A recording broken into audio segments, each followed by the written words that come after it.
Hello, my wonderful friends. Welcome back to r/ProRevenge, where you come to hear stories about people getting what they deserve. Guys, I hope your day is going well today. I hope you're having a lovely Sunday. If it's not Sunday for you today and you're watching this video on another day, I hope you're having a great freaking day. Guys, in this episode today, there's going to be 3 revenge stories. The first, OP gets fired after asking for a day off, and he decides to take his boss to court. The second story is about a landlord that faces jail time and deportation over 52 measly dollars. And we'll finish up with a drunk neighbor who picks a fight with OP's dad and finds out it's the worst decision of his life. Guys, I hope you stay for the stories today and do hit that subscribe button for future revenge stories. Let's get into it. This first story is titled, I sued my boss because he fired me for wanting to attend a concert. First up, some backstory. During my gap year between studies, I decided to work for Company N. Company N was run by a husband, Dave, and his wife, Karen, with their son, and basically treated their staff like family. All was well for about 2 months, until I asked for a day off, since I wanted to attend the very last Slayer concert in my country before they ended their tour. There was about a month before the concert, so I sent an email asking for the day off and explaining why. And this is where everything started to go downhill. I got a reply from Karen, and her reply was, weird.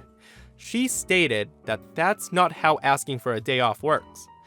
I was confused to say the least. I wasn't sure what to do. I thought she wanted a more formal way of asking, so I wrote a formal email asking for the day off. She shot an email back that I really had to think it through what I was doing, which made even less sense to me. But I was hopeful, since I never really got a specific no. The next workday rolls around. I arrived, I locked up my bike, and headed inside ready for work. I immediately started looking for Dave to get answers. Before I could even open my mouth, he asked me, So, do you still want to go to that concert? I didn't expect him to ask this so quickly. I was excited and answered, yes. The only thing he said back was, okay, take your vest off, and you can go home. I was stunned. It was very nice of him to let me go to the concert, but I didn't know why I was being relieved of my shift.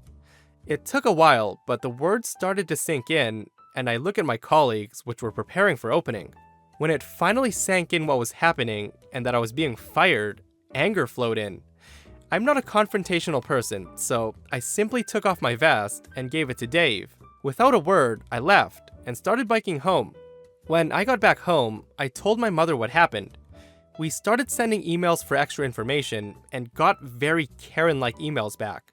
The emails pretty much went nowhere. Many people would have just taken the firing and moved on, but not me. I looked up the laws for immediate dismissal. After reading up about it, I learned that in my country, somebody can only be immediately fired when caught stealing, frauding, refusing to do the work, or are unable to do the work. I did not do any of these. I simply wanted one measly day off to go to the concert. A day or two later, I met with my attorney and began the steps to sue Company N. I told my lawyer what happened in detail, and he was very confident that I was in my right, and she was not. So after trading even more emails between the 3 of us, we went to small claims.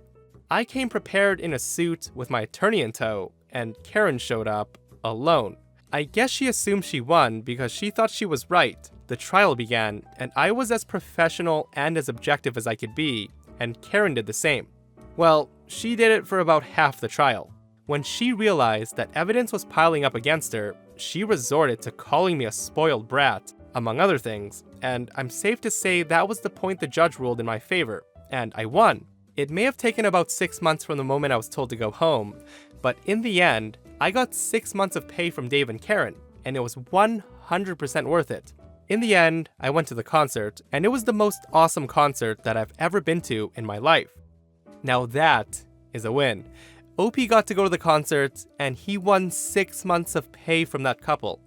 I still don't understand why they fired OP for wanting to go to a Slayer concert. I mean, he did give 1 month's notice for 1 day off, so it wasn't like it was last minute. Maybe the owners hate the band Slayer. We'll never know. This story is titled, I just wanted my $52 back. I'll start out by saying that my actions helped to precipitate this pro-revenge, but I can't really take credit for causing everything that followed. This was 7-ish years ago in upstate New York. I had moved there for graduate school and knew no one. The first place I lived with was with roommates I found on Craigslist. This was the first place I'd ever rented in my life with my name on the lease, where I was essentially responsible for myself. The roommates I had were damn shady, and the place was a wreck, but cheap at least. I made a few friends in the first couple of months, and by about November, they were all talking about finding places for the following year, which is common in a lot of college towns. 3 of my friends found a place together, and so I decided to find a place with my 2 other friends. We'll call them Pat and Dora. We looked around for a bit, and ended up finding a place a few houses down from our other 3 friends, and signed the lease in late November. It's a house with 2 separate suites, one upstairs, us, and one downstairs. The landlord seems pretty swell too. Our rent included snow removal, water, heat, and electricity. The school year comes and goes, and we move in at the beginning of June, no problems. Towards the end of August, our landlord calls and tells us that he's selling the place. But not to worry though, our lease is still good of course, and the new guy owns some properties already.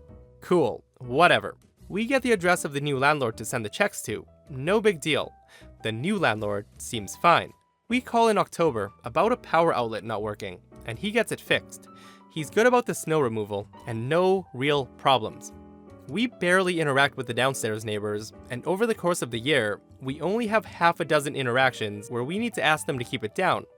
Notable is that the school we're talking about here is fairly expensive, and most of the undergrads come from backgrounds with a fair amount of money you'd need to in order to afford this school.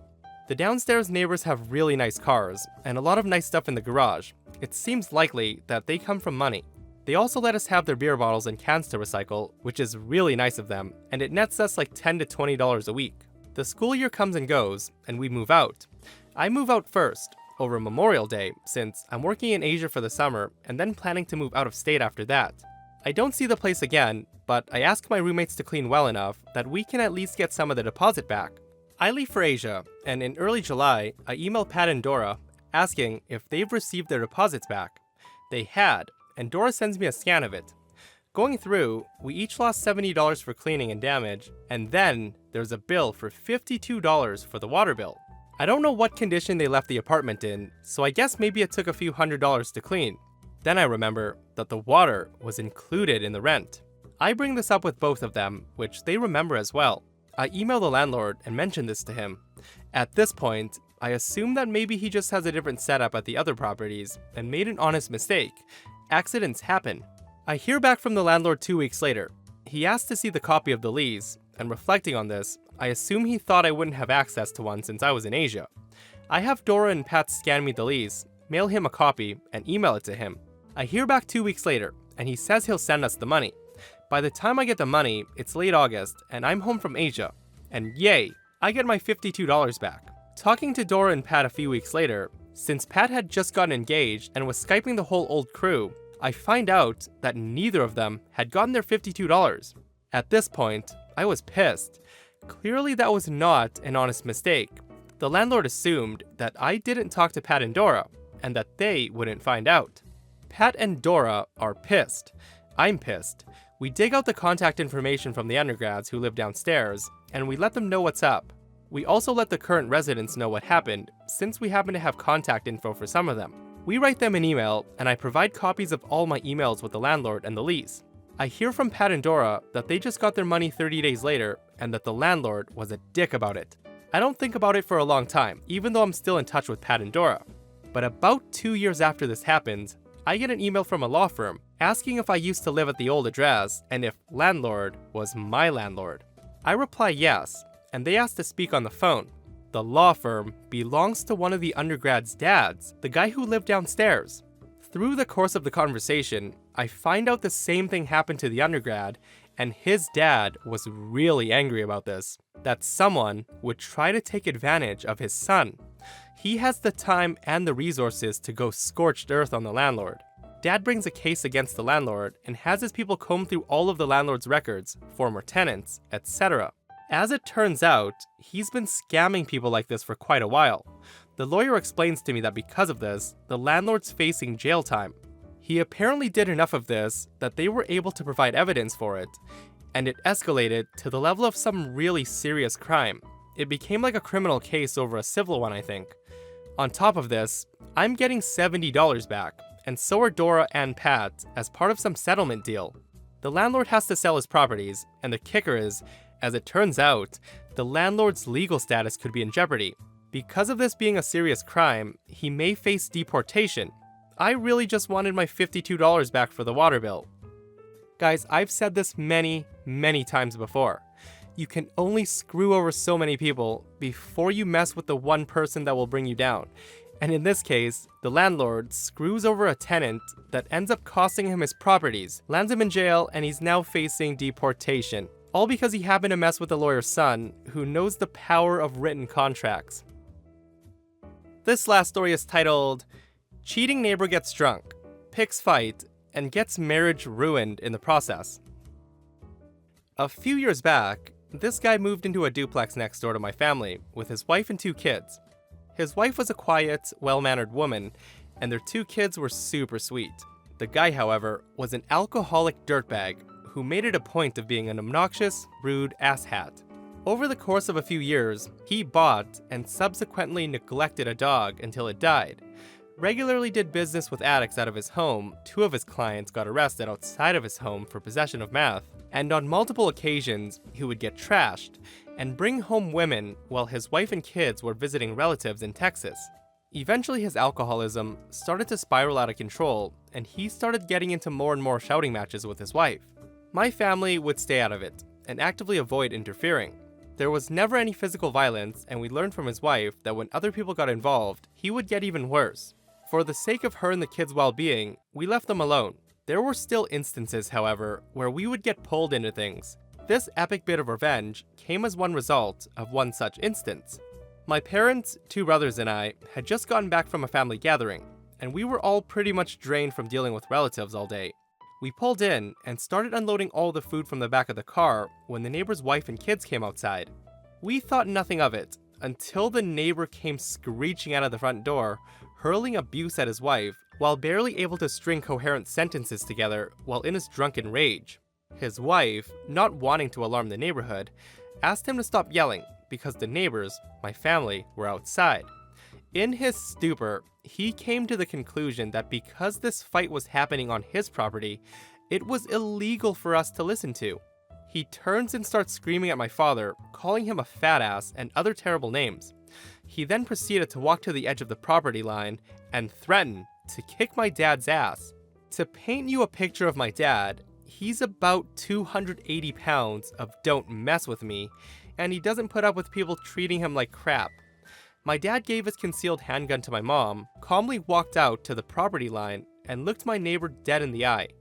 He then gave the neighbor a choice, to walk away or persist and face the consequences of his actions. The neighbor, being drunk out of his mind, decided to scream at my father, saying things like, "Hit me, you fat bastard, I'll knock you out." Taking that as the answer, my dad looked over at the neighbor's mortified wife and said, "I'm sorry you have to find out this way, but he's been cheating on you for a very long time. It happens when you often leave town to visit family. He'll bring other women home." Immediately, she starts to cry, and the neighbor somehow turns redder than he'd been mere moments before. His wife quickly put the traumatized children in the car and sped off, all while her husband begged her to let him explain. After she drove off, he went inside, and we don't hear a peep out of him for the rest of the night. In the months following the incident, we only saw his wife there a couple of times. In the end, she left him, and she took most of what he owned, including his SUV, that he was super proud of. You know what? The drunk neighbor did ask the dad to hit him, and the dad pretty much destroyed his marriage with one single punchline. Oh, that joke was so lame. And that brings us to another end of r/ProRevenge. If you missed the last episode of r/ProRevenge, you need to check it out. OP's psycho boss assaults her, and her friend comes to the rescue and brings his life crashing down. Guys, if you haven't seen it, go check it out right now, and I'll see you guys in the next one.